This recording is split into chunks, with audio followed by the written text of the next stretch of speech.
kitab Hayatus Sahabat. Dia kitab-kitab sejarah ni umumlah, secara umum, termasuk sejarah sahabat juga. Kalau kita nak detail, nak banyak sangat, dia akan bertemulah hak tidak sahih. Kalau kita nak buat satu tentang seorang sahabat tu, daripada lahir dia sampai perkembangan sampai dia mati, mana nak lengkap macam tu. Biasanya dia terpaksa memasukkan riwayat-riwayat yang dhaif, kadang-kadang maudhu'. Itu yang tersebar biasa dalam kitab-kitab macam ni. Jadi kita tak bolehlah kata bila seorang alim macam Maulana Yusuf tu, jadi mesti dalam kitab dia tu mesti yang sahih semuanya. Tidak. Dia tidak beriltizam untuk mengemukakan yang sahih. Orang-orang lain pun macam tu juga. Bahkan dalam kitab-kitab besar macam Tirmizi, Ibnu Majah dan lain-lain, dalam bab manaqib, itulah manaqib lah berkait dengan sahabat ini, kelebihan-kelebihan sahabat, banyak yang palsu. Jadi bukan kitab dia saja. Jadi kita kena berhati-hatilah. Sebenarnya benda-benda ni kalau kita perhatikan di negara-negara Arab sudah lama dah mereka buat usaha ni, iaitu mentakhrijkan hadis-hadis yang terdapat dalam kitab-kitab ni. Sebanyak mana kitab cuba ditakhrijkan semua. Ini satu usaha yang sangat baik. Sebab apa? Akan selamat pembaca-pembaca. Kalau tidak, tak selamat. Sebab dia bercampur bau. Memang begitu sifatnya. Nak cari yang bersih betul susah. Jadi dengan sebab itu kita kena ada usaha tu takhrij. Misalnya kalau saya tak pasti ada seorang pelajar tu dia buat master ke PhD, dia pergi bertemu dengan saya, dia nak satu kitab. Pergi cari, dia cari sudah tak bertemu, mana-mana perpustakaan tak ada. Kitab tu asalnya kitab Al-Jawharul Mauhub. Itu banyak kitab tu. Tetapi asas dia, kitab tu kalau orang tahu daripada kitab Arab, dia ada yang lain, karangan Suyuti. Kitab tu dia nak cari, tak ada. Tapi nasib baik, saya ada. Saya kata saya ada, ayah saya punya. Kalau nak pergi balik kampung lah, kita pergi tengok sana. Dia pun pinjam. Jadi adakah dia sudah siap tesis dia tu, wallahualam. Jadi maksudnya mentakhrij hadis lah.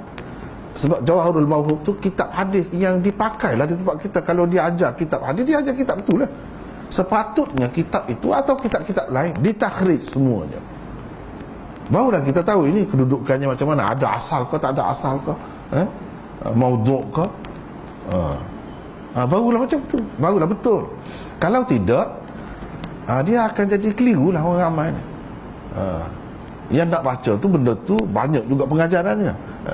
Kerana ada benda-benda macam tadi, kita tak sebarkan, rugi juga. Jadi dia kena ada usaha. Saya rasa ada juga tu Hayatus Sahabat tu yang ditakhrijkan hadis-hadisnya. Jadi kena utamakan yang itulah. Jangan baca yang kosong daripada takhrij hadis, supaya kita dapat kesan ini macam mana kedudukannya. Sebenarnya bukan satu kitab ni. Tadi pun ada juga ni Fadail Amal, lebih kurang macam tu lah juga. Lebih kurang macam tu. Jadi sikap kita kena berhati-hati lah. Tak boleh kata kalau orang ni, dia orang panggil Ra'isul Muhaddisi Syekh Zakaria, jadi dia bersih lah, dia mesti bagus. Tidak begitu. Lebih dahulu daripada dia pun macam tu juga. Dia perlu kepada kitab takhrij. Jadi usaha yang dirintis oleh masyarakat Arab, dunia ilmu hadis Arab, iaitu dia banyakkan semua kitab dia takhrij. Itu satu usaha yang sangat berjaya di zaman sekarang, terutamanya dengan adanya kemudahan komputer apa sekarang ni. Sangat bagus. Kalau tidak, terkelirulah umat ni. Ini salah satu Allah SWT nak bagi rahmat kepada kita, adanya usaha-usaha macam ni. Dan di universiti-universiti tempat kita pun bahagian hadis banyak dia mengesyorkan supaya takhrij mana-mana kitab. Itu bagus. Ya.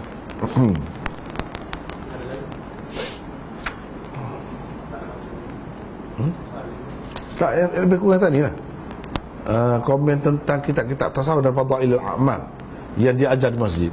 Saya rasa banyak kali dah saya bagi pendapat ini. Memang tak nafi banyak benda-benda yang macam tadilah. Memang sifat kitab-kitab fadail begitu, dia mengandungi macam-macam bentuk, macam-macam jenis hadis. Bukan yang Syekh Zakaria saja, yang siapa-siapa pun memang macam tu. Kalau dia nak cari yang sahih saja, susah. Kalau ada satu, tak menjadi buku kalau macam tu.